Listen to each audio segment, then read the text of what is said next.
Zodiak dan astrologi dalam peradaban kuno, misteri bintang yang menuntun manusia. Sejak zaman dahulu, manusia telah menatap langit dan mencari makna dalam bintang-bintang. Dari Mesopotamia hingga Tiongkok, berbagai peradaban kuno telah mengembangkan sistem astrologi yang berusaha menghubungkan pergerakan benda langit dengan kehidupan di bumi. Namun, bagaimana astrologi berkembang dalam peradaban kuno?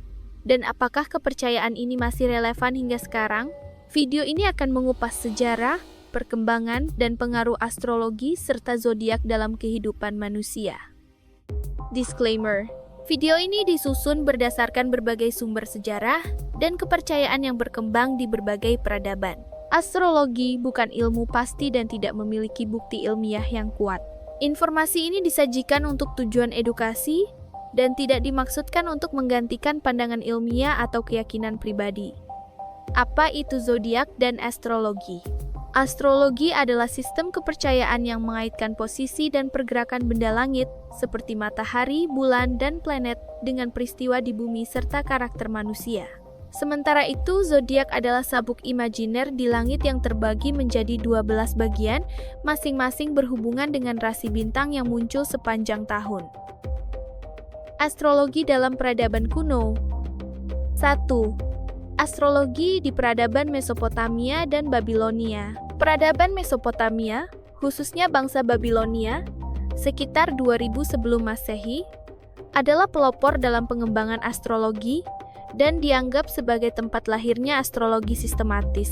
Mereka mencatat pergerakan planet dan bintang untuk meramalkan dan memprediksi peristiwa penting seperti panen, peperangan, dan bencana alam. Astrologi Babilonia kemudian berkembang menjadi sistem zodiak pertama yang kemudian diadopsi oleh peradaban lain. 2. Astrologi dalam peradaban Mesir kuno. Bangsa Mesir kuno juga memiliki sistem astrologi yang erat kaitannya dengan dewa-dewa mereka dan kehidupan setelah mati. Mereka menggunakan kalender berbasis bintang, terutama rasi bintang Sirius, untuk menentukan waktu banjir Sungai Nil yang penting bagi pertanian mereka. Mereka menggunakan astrologi dalam penentuan waktu ritual keagamaan dan pembangunan piramida.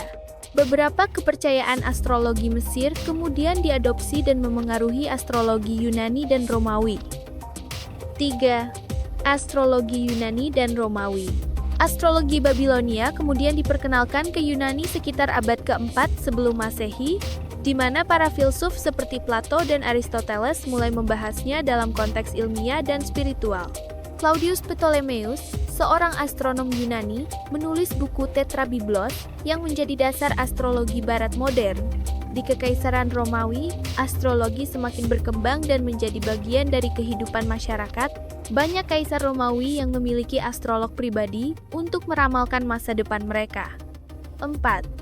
Astrologi di Tiongkok kuno. Tiongkok memiliki sistem astrologi sendiri yang berkembang secara independen dari Babilonia. Sistem astrologi Tiongkok berdasarkan pada siklus 12 tahun dengan simbol hewan yang dikenal sebagai shio. Masing-masing tahun diwakili oleh hewan zodiak seperti naga, harimau, dan kelinci. Kalender astrologi Tiongkok juga mempertimbangkan 5 unsur elemen kayu, api, tanah, logam, air, dan konsep yin-yang. Berbeda dengan astrologi barat yang lebih individual, astrologi Tiongkok lebih berfokus pada harmoni dan keseimbangan dalam kehidupan. 5. Astrologi dalam peradaban India. Astrologi India, atau dikenal sebagai Jyotish Shastra, telah ada dan berkembang selama ribuan tahun sebagai bagian dari ajaran Veda dan masih sangat berpengaruh hingga saat ini. Sistem astrologi India menggunakan naksatra, rasi bintang, dan dasha, periode planet, untuk meramalkan nasib seseorang. Hingga kini, astrologi masih menjadi bagian penting dalam budaya India, terutama dalam pernikahan dan kehidupan sehari-hari. Sistem ini berbeda dari astrologi barat karena menggunakan zodiak sideris berdasarkan posisi aktual bintang di langit dan mencakup konsep karma serta reinkarnasi. 6. Astrologi Islam dan abad pertengahan. Pada masa kekhalifahan Islam, astrologi berkembang pesat melalui penerjemahan naskah-naskah Yunani dan Persia. Ilmuwan Muslim seperti Al-Biruni dan Al-Kindi memadukan astrologi dengan astronomi. Meskipun dalam Islam ada larangan terhadap praktik astrologi yang berlebihan, astrologi tetap berperan dalam bidang medis dan penentuan waktu ibadah. 7. Astrologi di dunia modern.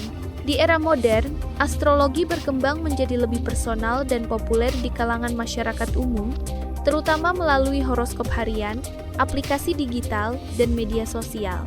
Meskipun ilmu pengetahuan modern tidak mengakui astrologi sebagai disiplin ilmiah, minat terhadapnya tetap tinggi sebagai bentuk hiburan dan eksplorasi diri.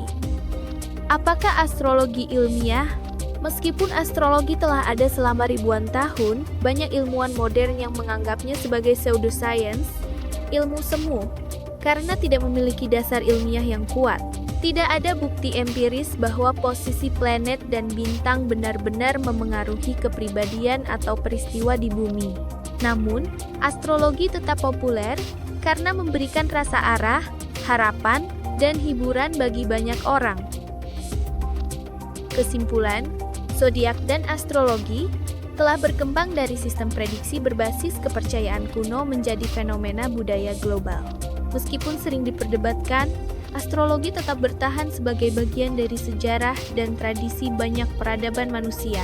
Baik sebagai warisan budaya maupun sebagai refleksi dari rasa ingin tahu manusia terhadap alam semesta, astrologi akan terus menarik perhatian di masa depan.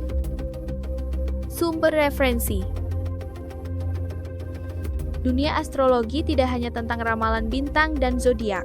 Ia adalah cerminan dari bagaimana manusia sejak dahulu kala mencoba memahami hubungan mereka dengan alam semesta.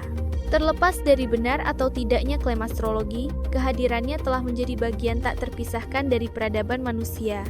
Terima kasih sudah menonton. Kalau kamu suka dengan video ini, jangan lupa like, share, dan subscribe channel ini, serta jangan lupa nyalakan notifikasi agar tidak ketinggalan dengan video-video baru lainnya.